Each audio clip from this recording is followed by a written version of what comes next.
people are using Codex compliance as a weapon in a much bigger economic battle. So, every country in the world is racing to do what? To become Codex compliant.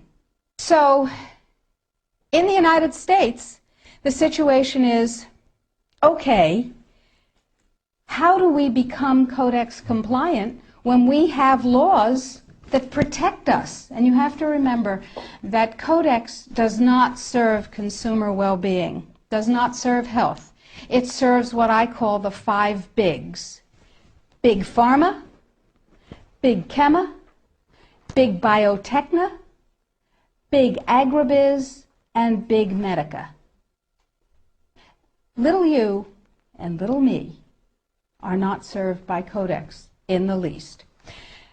So, before we go forward and talk about the rest of what has to happen, let's ask what Codex does. You probably all know about the vitamin and mineral guideline that was ratified on July 4th. You may not know that although it is said that Codex guidelines, regulations, and standards which have been ratified are voluntary, they are not voluntary. That is known as a lie. They are mandatory, but they are not fully mandatory until December 31st, 2009. They're sort of kind of a little bit mandatory now, and they're totally mandatory then. Okay, so what does Codex do? Why do I care enough about Codex to close my practice and stop treating patients who came to me from around the world to help them regain their health and be radiantly well with non-toxic means, which is a very satisfying thing to do. I love it. And it also provided me with an income. That was nice. Why am I concerned enough? Okay, let's talk about the vitamin and mineral guideline first. In 1994, here in the United States, DSHEA, the Dietary Supplements, Health and Education Act, was passed, which classifies nutrients and herbs as foods. As foods, you can set no upper limit on them. You cannot set an upper limit on lettuce, lamb, or rutabagas, and similarly, you cannot set an upper limit on vitamin C, echinacea, ginkgo biloba, vitamin D. And access to nutrients is freely given to us. We are allowed to have any nutrients we want because, and this is a very important point, under common law, anything not forbidden is permitted. Codex, on the other hand, is a Napoleonic Code law system. Under Napoleonic Code, anything not permitted is forbidden. That's called a positive list. So, vitamins and minerals.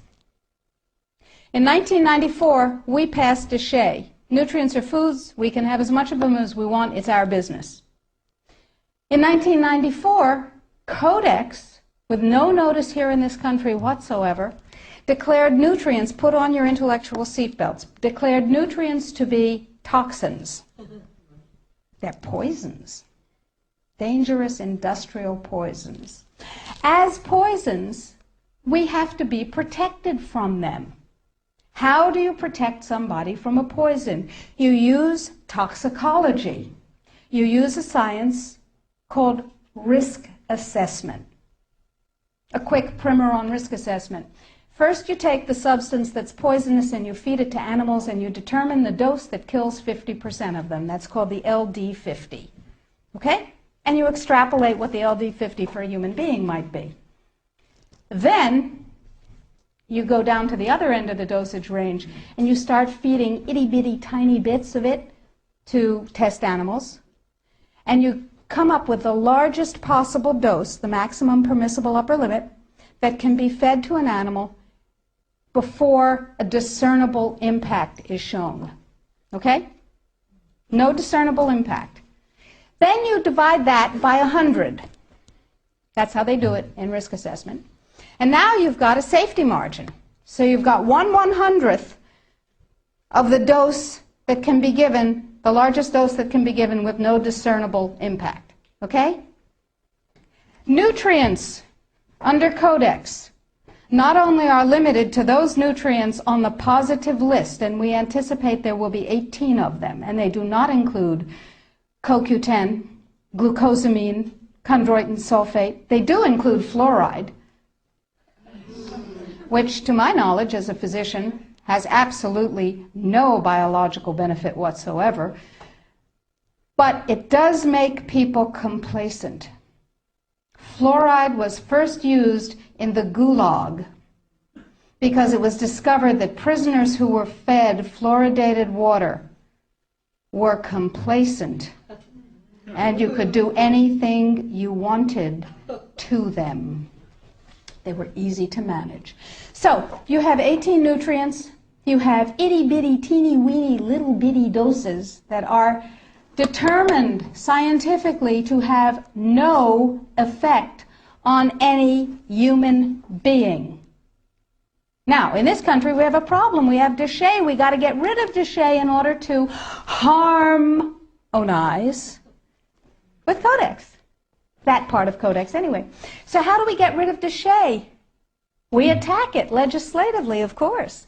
And there are 5, count them, 5 bills currently before Congress designed to overturn, gut, invalidate, and otherwise get rid of Deshay.